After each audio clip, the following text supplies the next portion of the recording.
പാകന് പൂജ ഹരി മിലയിത്തോ മൈ പൂജും ബഹാർ താത്തയ ചക്കിഫലി പീസ് ഘായ സംസാർ. അല്ലെ, കല്ലിനെ പൂജിച്ചാൽ ദൈവത്തെ കിട്ടുമെങ്കിൽ വേണമെങ്കിൽ ഞാൻ പർവ്വത്തെ പൂജിക്കാം.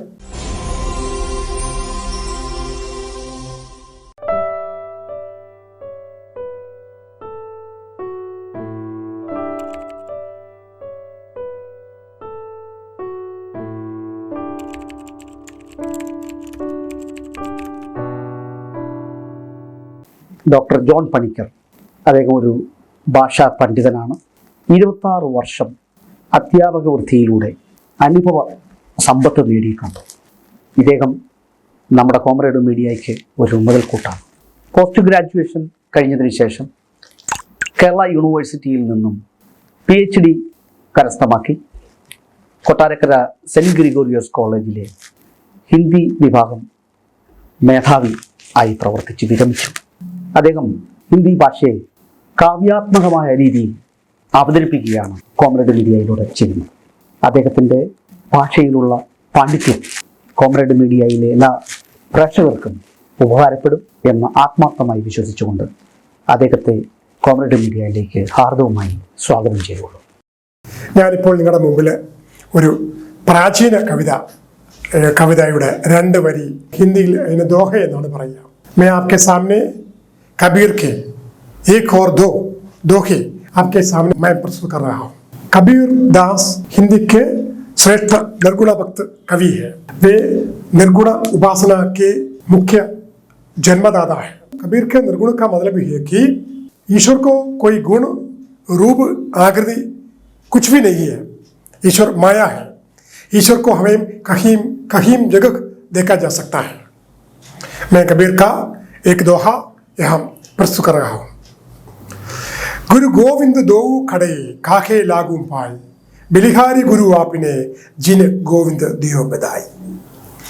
गुरु गोविंद दो खड़े बिलिहारी गुरु आपने जिन दियो गोविंद दियो बधाई.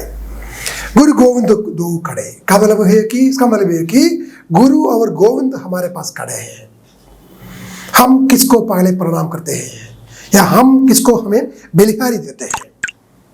अवश्य हम गुरु को बलिहारी देते हैं या प्रणाम करते हैं. क्यों? क्योंकि गुरु ने ईश्वर के बारे में ईश्वर की जानकारी हमें अवश्य दिया गया है. यहाँ पर कुछ आज के युग में कुछ कॉन्ट्रोवर्शियल होना पड़ता है. वह तो ये है कि गुरु को मानने के लिए हम लोग तैयार नहीं होता. हमारा विचार है कि ईश्वर हम सबसे बड़ा है. हम कैसे गुरु को प्रणाम करते हैं? क्योंकि लोगों के दिल में, लोगों की राय में ईश्वर सबसे ऊपर है, लेकिन ईश्वर को हमें देखा नहीं जा सकता. ईश्वर के बारे में, ईश्वर की जानकारी हमें अवश्य गुरु ने दिया है, इसलिए हम गुरु को प्रणाम करते हैं. इस प्रकार और एक मुख्य कॉन्ट्रोवर्शियल दोहा है, मैं आपके सामने सुनाना चाहता हूँ. आज के युग में ये दोहा कॉन्ट्रोवर्शियल जरूर अवश्य होता है. पागन पूजे हरि मिले तो मैं पूजूं बहार तातया चकिफली पीस घाय संसार. पागन पूजे हरि मिले तो, इस दोहे में कबीर ने हमारे समाज के एक अनाचारों का खंडन किया है. मूर्ति पूजा का विरोध. हम सब लोग मूर्ति के सामने जाते हैं, कहीं और जाते हैं.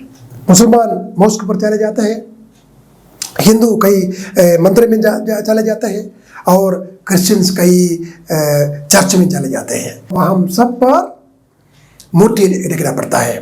मुसलमानों के मॉस्क में वहाँ पर कोई मूर्ति नहीं है, वहाँ पर जो माया है. ये कबीर की दोहे से ज़्यादा नज़दीक है. पागन पूजे हरि मिले तो मैं पूजूं बहार. पागन मतलब पत्थर.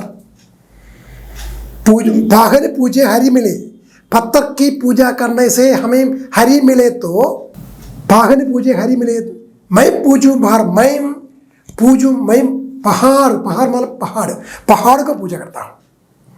अगर पागन पत्थर की पूजा करने से या मूर्ति की पूजा करने से हरि मिले तो ईश्वर की प्राप्ति होती है, तो हमें पहाड़ को पूजा करते हैं.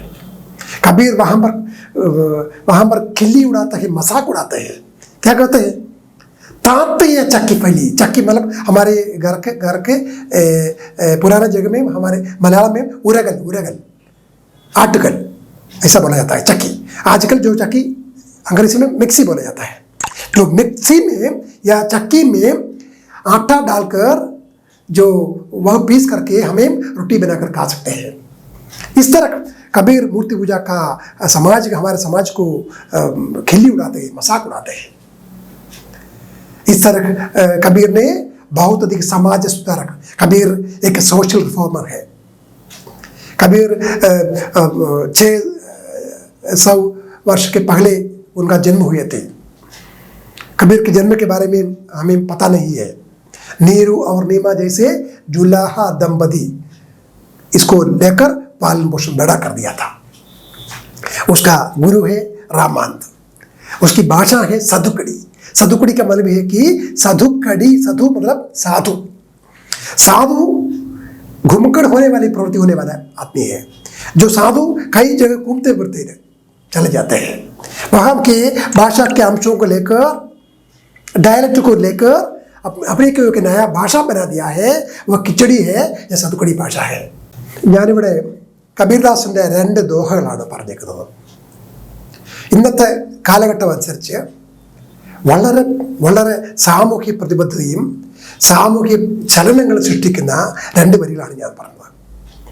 ഒന്ന്, ഗുരുവിനെയും ഈശ്വരനെയും താരതമ്യപ്പെടുത്തുക. ഇതിൽ ആരാ വലുത്? ഗുരുവാണോ വലുത് അതോ ഈശ്വരനാണോ വലുത്? വാസ്തവത്തിൽ നമ്മളെല്ലാം വിചാരിക്കും ഈശ്വരനല്ലേ വലുത്. കാര്യം ഈശ്വരൻ സൃഷ്ടികർത്ത, ഹമാരെ സൃഷ്ടികർത്താ, ഈശ്വരൻ നമ്മുടെ സൃഷ്ടികർത്താവാണ്. അപ്പോൾ നമ്മൾ വിചാരിക്കും ഈശ്വരനാണല്ലോ വലുതെന്ന് വിചാരിക്കും. അല്ല, ഗുരുവാണ്. നമ്മൾ ആദ്യമേ നമ്മുടെ വീട്ടിൽ കാണുന്ന ആരാ? നമ്മുടെ അച്ഛനും അമ്മയെ കാണുന്നു. അത് കഴിഞ്ഞ് നമ്മളെന്താണ്? വിദ്യാലയത്തിൽ പോയി ഗുരുവിനെ കാണുന്നു. അപ്പോൾ ഗുരുവാണ് ഈശ്വരന് ആരാണെന്നും ഈശ്വരനെ കുറിച്ചൊക്കെ എല്ലാം പറഞ്ഞു തരുന്നത് ഗുരുവാണ്. അതുകൊണ്ടാണ് നമ്മൾ ഗുരുവിന് അവിടെ ഇമ്പോർട്ടൻസ് കൊടുക്കുന്നത്.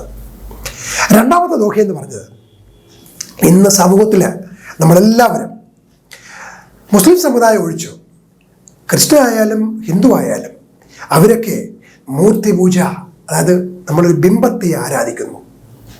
അതായത് ഹിന്ദിയിൽ സഗുണഭക്തി എന്നാണ് പറയുന്നത്. ബിംബത്തെ ആരാധിക്കുന്നത് നിർഗുണഭക്തി എന്ന് പറയുന്നു. അപ്പോൾ ആ ഭക്തിയാണ് നമ്മളെല്ലാവരും പാലിക്കപ്പെടുന്നത്. ആ സഗുണഭക്തിക്ക് തികച്ചും വിരോധം പ്രകടിപ്പിക്കുന്ന ഒരു വരിയാണ് ഈ രണ്ടാമത് പറഞ്ഞ പാഹല പൂജ എന്നുള്ള ആ വരികൾ. പക്ഷെ തികച്ചും ഒരു കോൺട്രവേഴ്സിലാണ്.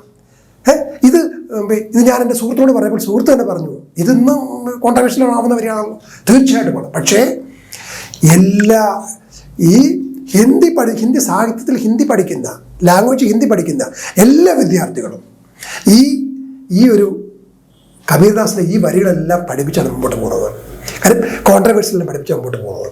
പിന്നെ ഞാൻ രണ്ടാമത്തെ വരിയിലേക്ക് കടക്കാം. തികച്ചും നമ്മൾ മൂർത്തി എന്ന് പറയുന്നത് കല്ലാണ്. അമ്പലങ്ങളിലും പള്ളികളിലും വെച്ചിരിക്കുന്ന ഒരു മൂർത്തി എന്ന് പറയുന്നത് ഒരു കല്ലാണ്, ഒരു ബിംബമാണ്. ആ ബിംബാരാധനയ്ക്ക് എതിരായിട്ടാണ് കബീർദാസ് ഇവിടെ പ്രതിപാദിക്കുന്നത്, അല്ലേ? അദ്ദേഹം തികച്ചും 750 വർഷങ്ങൾക്ക് മുമ്പ് ജീവിച്ചിരുന്ന കബീർദാസ് എന്ന് പറഞ്ഞ ശ്രേഷ്ഠനായ ഒരു സാധു സന്യാസി, അദ്ദേഹമാണ് ഈ മൂർത്തി പൂജ, ബിംബാരാധനയെക്കുറിച്ച് കളിയാക്കിയിരിക്കുകയാണ്. അത് അല്ലേ? കല്ലിനെ പൂജിച്ചാൽ ദൈവത്തെ കിട്ടുമെങ്കിൽ വേണമെങ്കിൽ ഞാൻ പർവ്വതത്തെ പൂജിക്കാം. അപ്പോൾ കളിയാക്കുന്ന അർത്ഥം എന്താ?